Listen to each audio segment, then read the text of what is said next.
Now you're watching New Eden TV.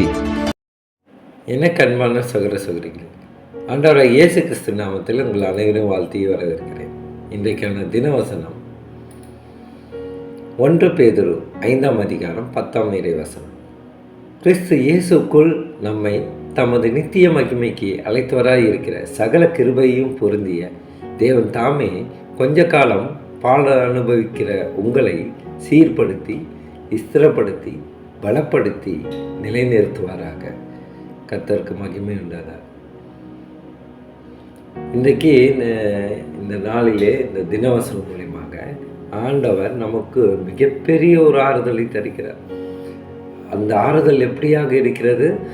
எந்த மனிதர்களும் சரி யாராலையும் ஆறுதல் படுத்த முடியாத விதத்திலே ஆண்டவர் நம்மளை ஆறுதல் படுத்துவார். அதனால்தான் கொஞ்ச காலம் இந்த பாடுகளை நாம் அனுபவித்து வருகிறோம், கஷ்டங்களை சந்தித்து வருகிறோம். ஆனால் வெகு சீக்கிரத்திலே நம்மளை சீர்படுத்துவார், ஸ்திரப்படுத்துவார், பலப்படுத்துவார். இறுதியாக நம் முடிவில்லாத வாழ்வுக்கென்று நிலைநிறுத்துவார்.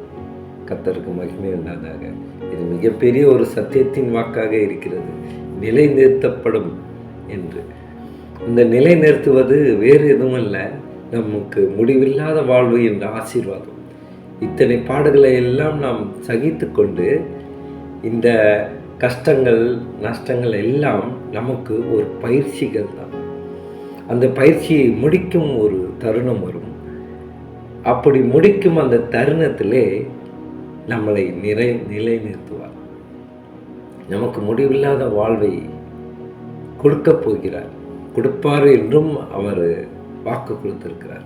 எனக்கு பிரியமானவர்களே, ஆண்டவரிடம் பலத்தை பெற்றுக்கொள்ள முதலில் அவரிடம் நாம் ஜெபம் செய்ய வேண்டும். அப்போது இயல்புக்கு மிஞ்சிய சக்தியை அவர் தருவார்.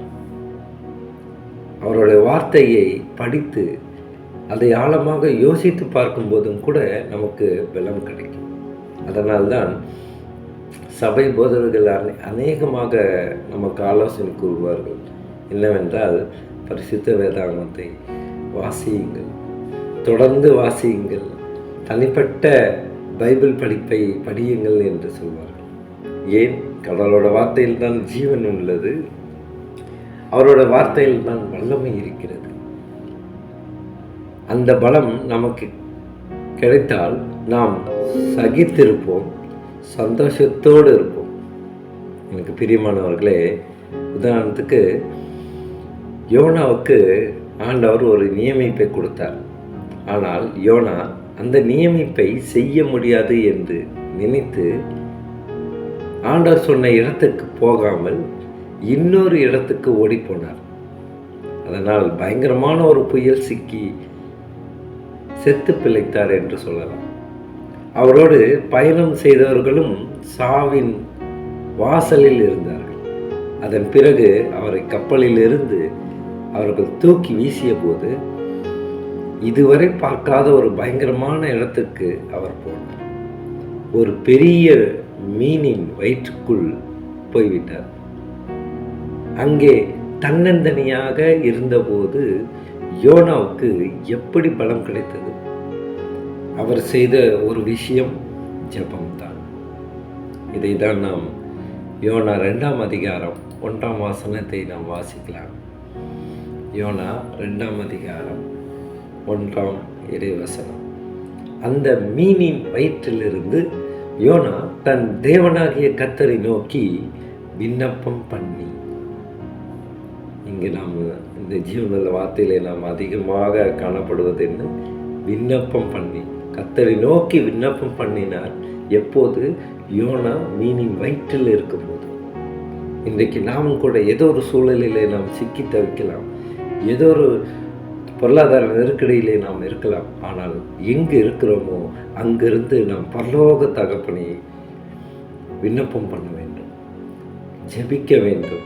ஜெபம் என்பது ஆண்டவரோடு நாம் பேசும் ஒரு தொலைபேசி மாதிரி தான். இப்போ அது எப்படி ஒரு நபர்கிட்ட நாம் பேச வேண்டும் என்றால், நம் மொபைலில் அந்த நபருடைய அந்த ஃபோன் நம்பரை இது பண்ணி டயல் செய்து பேசுவோம். அதுபோல் நம் ஆண்டவராக இயேசு கிறிஸ்துவினிடத்திலே நாம் பேச வேண்டும் என்றால் நாம் ஜெபிக்க வேண்டும். ஸ்தோத்திரத்தாவே துதிக்கிறோம் எங்கள் அன்பு நேசரே. அப்பா, நீங்கள் 1 பேதுரு 5ஆம் அதிகாரம் 10ஆம் வசனத்தில் சொல்லப்பட்டது போல அப்பா, எங்களை பலப்படுத்துகிற தேவன் நீர் இருக்கிறீர் ஆண்டவரே. எங்களை சீர்படுத்துவீர், எங்கள் வழிகளை செவ்வையாக்குவீர் ஆண்டவரே. ஸ்தோத்திரத்தாவே துதிக்கிறோம் அப்பா. எங்களுடைய தப்பிதங்களை எல்லாம் தயவாய் மன்னித்து இந்த நாளிலே அப்பா எங்களுக்கு கிடைத்த மிகப்பெரிய ஒரு ஆசீர்வாதம், மிகப்பெரிய பரிசு அப்போ உம்முடைய வார்த்தை மூலியமாக எங்களை சமாதானப்படுத்துகிறேன், எங்களை ஆறுதல் படுத்துகிறீர் ஆண்டவரே. நீர் எங்களோட ஆறுதலின் தேவன் ஆண்டவரே. ஸ்தோத்திரத்தாவே இப்போ பரலோகத்திலிருந்து நீர் எங்களுடைய ஜபங்களை எல்லாம் கேட்டு ஆமேன் ஆமேன் என்று சொல்லுகிறீர் ஆண்டவரே.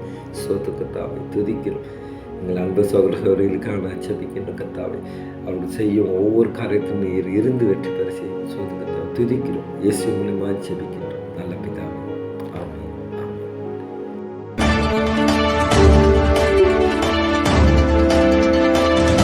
Now you're watching New Eden TV.